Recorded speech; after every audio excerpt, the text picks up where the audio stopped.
Years later, when they are old, sitting on a porch somewhere overlooking the sea, someone would ask them how it all started, and he'd say, as soon as he saw her on the other side of the drinking fountain at the immigrant camp, he knew.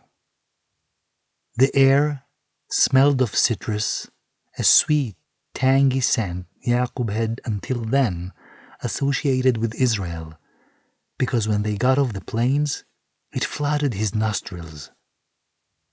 But from that moment on, it was her it evoked. He was washing his hands before dinner. She was scrubbing dishes, using sand in lieu of dish soap, her face round and open, her eyes long-lashed and lined with kuhl. She was dressed in a buttoned floral dress and a red cardigan.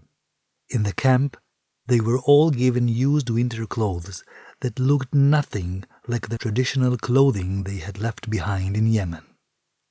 Shoes, too, which they slipped onto their calloused, untrained feet accustomed to cracked earth and soft sand and rugged rocks.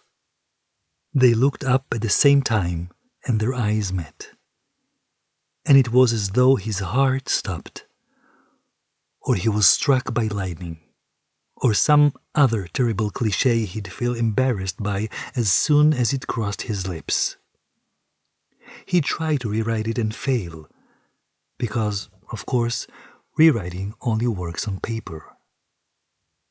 Still, he'd do his best. He'd gaze up at the sky, eyes squinted in concentration to the delight of their listeners on the porch, and he'd say it was like everyone else vanished from the camp, and all the other smells that permeated the air, sewage and sweat and mildew and rotten garbage, evaporated, and all that was left was the scent of oranges and the two of them, looking at each other over a two-sided, rusty water fountain. She blushed and looked away. Someone behind Yaqub nudged him, urging him to stop hugging the tap, and he walked away from her gaze and her smile. When he looked back, so did she.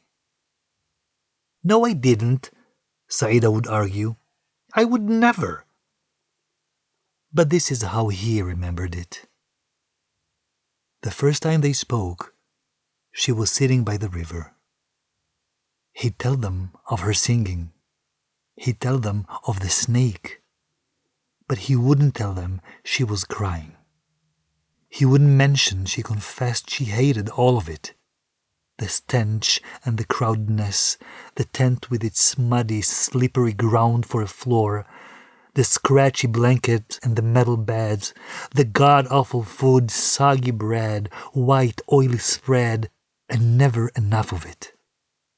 She missed her home in the village in North Yemen, the fresh mountain air, the sweet, earthy incense that perfumed their mud houses, strong basil and lemony shadab.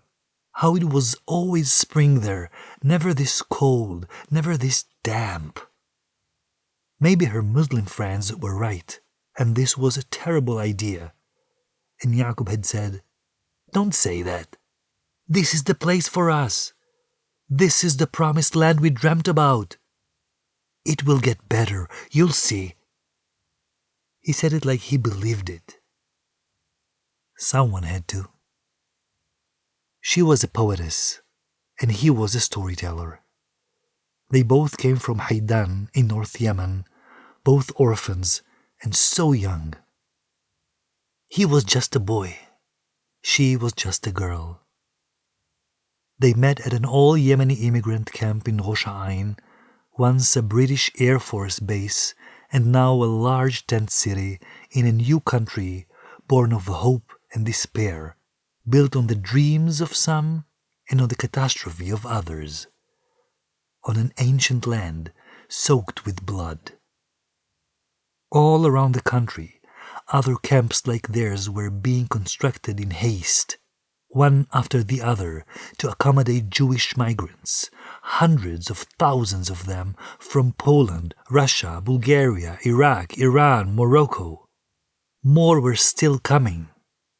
Some were chased by persecution and fear, others driven by ideology or faith, by messianic zeal, all astounded by the new turn their lives had taken, the future ahead unwritten, so blank it was not even terrifying.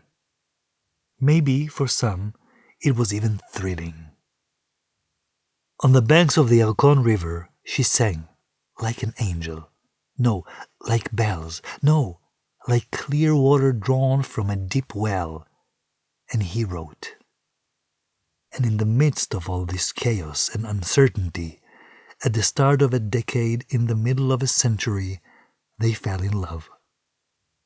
They weren't supposed to fall in love. This is how their story began.